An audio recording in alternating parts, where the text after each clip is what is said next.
My name is Naomi and I want to tell you my story. I was married to a man named Elimelech and we had two sons, Killian and Malon. But we had a big problem. Our home in Bethlehem had no food and there was famine in the land. And so we moved to Moab, where my two sons got married. But after 10 years, something terrible happened.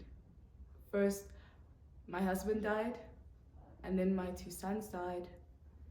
And my one daughter-in-law moved back to live with her own family. So I was alone in a strange land with no husband and no sons. But thankfully, my daughter-in-law Ruth decided to stay with me. And Ruth and I went back to Bethlehem because we heard that God had provided food and the famine was over. And so when we reached there, Ruth followed some men in the fields who were collecting grains and picked what was left over for us so we could have food. But because Ruth was not from Bethlehem, the owner of this field could have been very mad at her and very mean to her.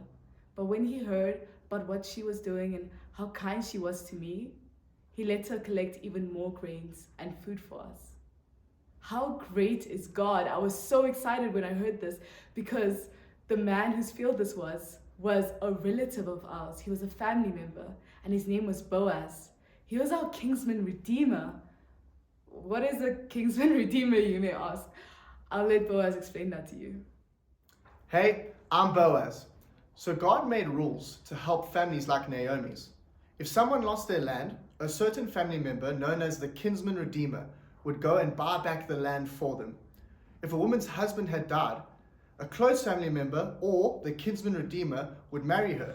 He would then go on to share all of his land and everything that he owned with her and her children. And if a family member was in danger, the kinsman redeemer would come to protect them. And that's what I did. I helped Ruth and Naomi get back what they had lost. Boaz was our kinsman redeemer. He bought back the land that we had lost in Bethlehem. He protected us and he looked after us and he saved us from a difficult situation. He even married Ruth so that she could have a family. He paid the cost for what we had lost so we could get it back. Do you know that God has given us our own kinsman redeemer? You see, just like Adam and Eve, we've all sinned. The Bible tells us that we've all sinned. We've made mistakes. We've done bad things in our lives. And because of that, that separates us from God. That means that we've lost life with God. And we may think that we can try and fix that. We can even do the things that please God, going to church, reading our Bible, even giving to the poor and the needy.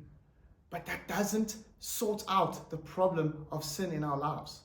The only way that sin can be sorted out is through the kinsman redeemer, and that is Jesus, the Son of God. What Jesus did as our kinsman redeemer is he bought back the life that we can have with God. And only by believing in him can we have that life with God forever. Wow, how great is our God!